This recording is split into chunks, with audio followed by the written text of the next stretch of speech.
My husband has another woman. Chapter 1. The Whisper of Doubt. I never imagined I'd become one of those women. The kind who stares at her husband's phone screen while he showers, searching for answers she's too scared to ask for directly. But there I was, in our condo kitchen in downtown Chicago, holding Eric's phone in trembling hands.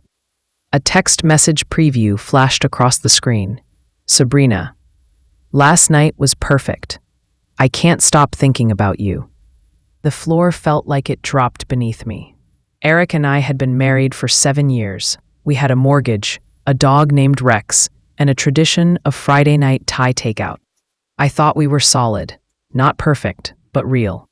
We had survived my job loss, his father's illness, and 2 miscarriages.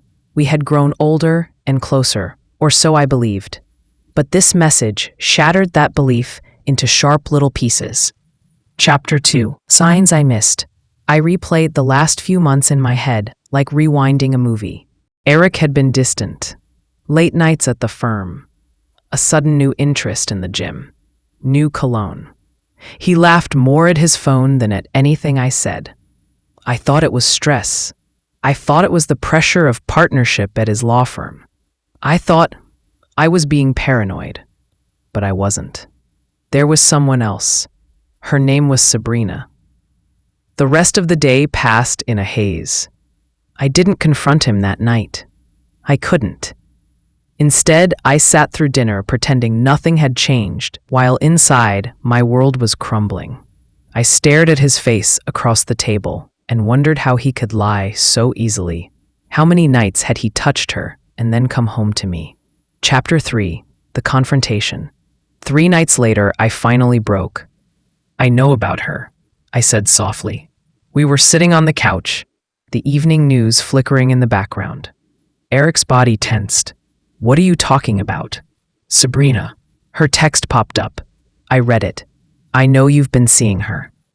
He closed his eyes, then looked at me with a strange mix of guilt and relief, like a man who had finally been caught and was tired of running.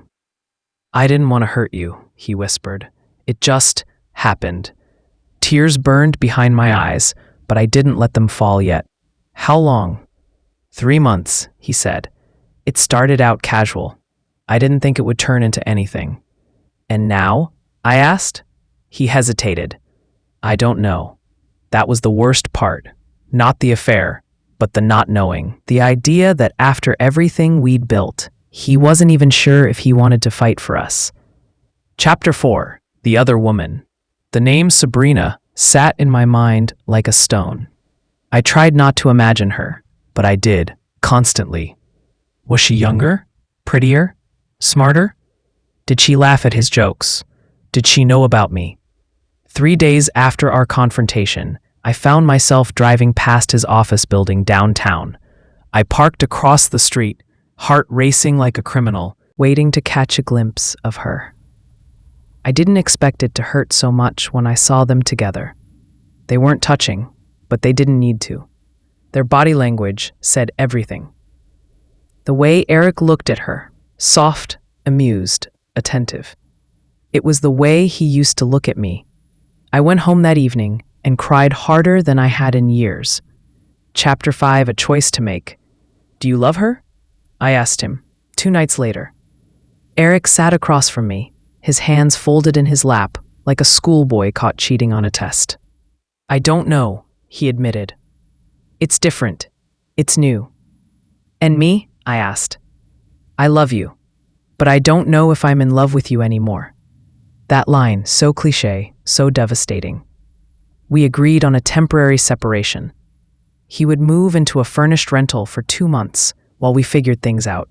It wasn't a divorce, not yet, but it felt like someone had hit a pause button on our life. I told him to take Rex.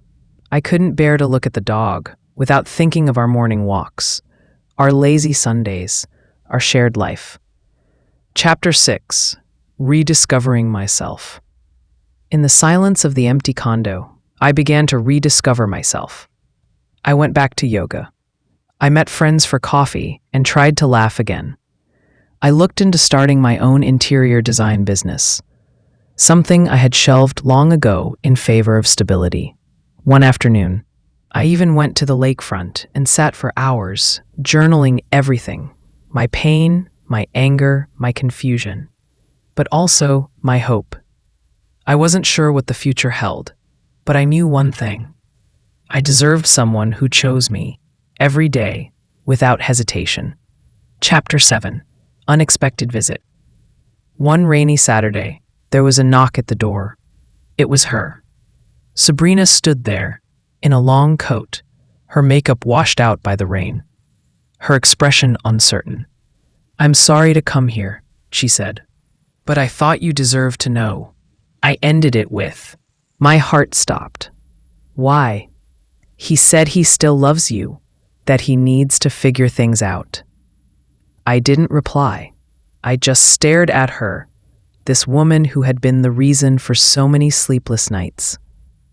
"I never meant to destroy anything," she said quietly. "He made me believe you were already gone." And just like that, I didn't hate her anymore. I just felt tired.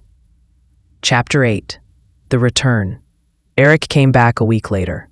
He didn't move in. He just asked to talk. We walked through Lincoln Park, past the same trees we once jogged beneath on our early dates. He looked older. So did I. "I was selfish," he said. "I thought I wanted something new, but what I really wanted was to feel alive again. And that wasn't Sabrina. It was the part of me I lost when we both got tired, when life got heavy." "I changed too," I said. "I stopped dreaming. I stopped asking for what I needed." "Can we try again?" he asked. "Not pick up where we left off, but start fresh?" I didn't answer right away, because I wasn't sure. Chapter 9: Starting Over or Not. I asked Eric to meet me at the old cafe we used to frequent, the one with the navy blue booths and the wall of mismatched books. It felt like neutral ground, familiar but not too intimate. "I've thought about what you said," I began, stirring my coffee though I wasn't thirsty, "about starting fresh." He leaned in, hope flickering in his eyes. "I'm not saying yes, and I'm not saying no." He exhaled. "Okay. Eric, you betrayed me. Even if you didn't sleep with her, what you did still shattered something in me. You stopped choosing me. And now I have to choose me." His expression faltered, but he nodded. "That's fair. I'm not rushing back. I need to trust myself again before I can trust you." Chapter 10: The Healing Space. I started therapy. Weekly sessions, slow but necessary. I began saying no to things I didn't want, and yes to things I did, like weekend trips with friends, painting classes, and finally registering Reverie Interiors, my own design business. I designed a new space in the condo: light walls, soft rugs, an olive tree in the corner. My therapist called it a healing space. It became my favorite spot to journal, reflect, or simply breathe. Eric reached out gently, texts, the occasional call. He gave me space, and I appreciated that more than I expected. One day he sent a photo of Rex, curled up on his lap with the caption, "He misses you." I did too, but I didn't respond. Chapter 11: The Dinner. 6 weeks later, I invited Eric for dinner. He brought a bottle of my favorite Riesling and a bouquet of tulips, the same flowers he gave me on our second anniversary. We talked like old friends who had survived a storm. He shared things he'd never said before: his fear of getting older, his guilt over losing himself, the pressure he felt to perform at work and at home. I listened. Then I shared my pain too: the numbness, the betrayal, the nights I stared at the ceiling asking what I did wrong. "You didn't do anything wrong," he said, taking my hand gently. I was the one who checked out. We sat in silence for a long time. "I still love you," he whispered. "I know," I said, "but love isn't enough anymore. It has to be built again." Chapter 12: Slow Steps. Over the next few months, we tried. Not by moving in together, not by sleeping together, but by learning each other again. We met for coffee, took walks, saw a marriage counselor. We rebuilt trust, brick by brick, word by word. Some days I felt hopeful, others I felt like running. But I stayed true to one promise: I would never abandon myself again. And Eric, he changed. He began showing up differently, with honesty, with presence, with humility. I told him I needed at least a year of slow healing. He agreed. "I'm not going anywhere," he said. "Even if you decide not to come back, I want to be better because it's the right thing, not because I'm trying to win." Chapter 13. 1 year later. The seasons passed, and so did the heavy fog in my heart. By the time spring bloomed again, I had built a life I was proud of. Reverie Interiors had 5 ongoing projects. I'd spoken at a local design expo. I laughed more. I danced again, even if only in my kitchen. Eric and I had kept our distance since the holidays. We needed clarity. The last thing he'd said to me on Christmas Eve was, "Whatever happens, I'll always be grateful you loved me." And I had deeply. But something had shifted. I didn't ache for him the way I once did. I didn't cry in the middle of the night. I missed who we used to be, yes, but I no longer missed what we'd become. That was when I knew healing had worked. Chapter 14, the final talk. Eric and I agreed to meet one last time, not out of bitterness, but out of kindness, to honor the story we shared. We sat on a bench by the waterfront, near where we'd first said, "I love you." The sun dipped below the horizon, painting the sky in warm oranges and pinks.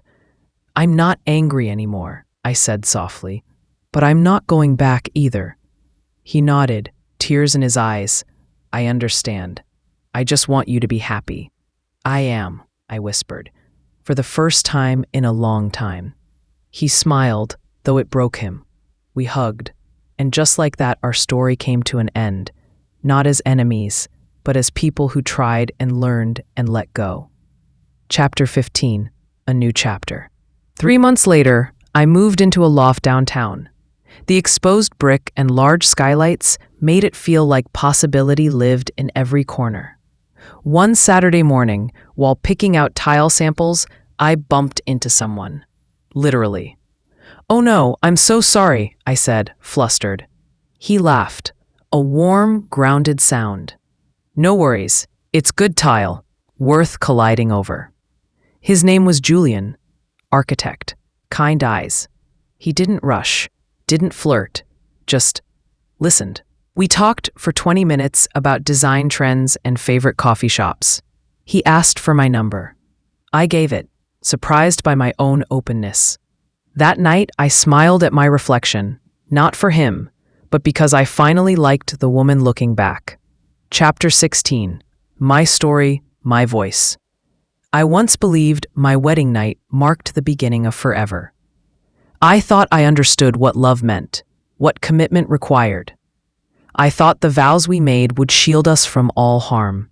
But love is not a shield. It's a living thing, and like all living things, it must be nurtured, fed, spoken to gently, even when it hurts. Eric was my first great love, and for that I am grateful.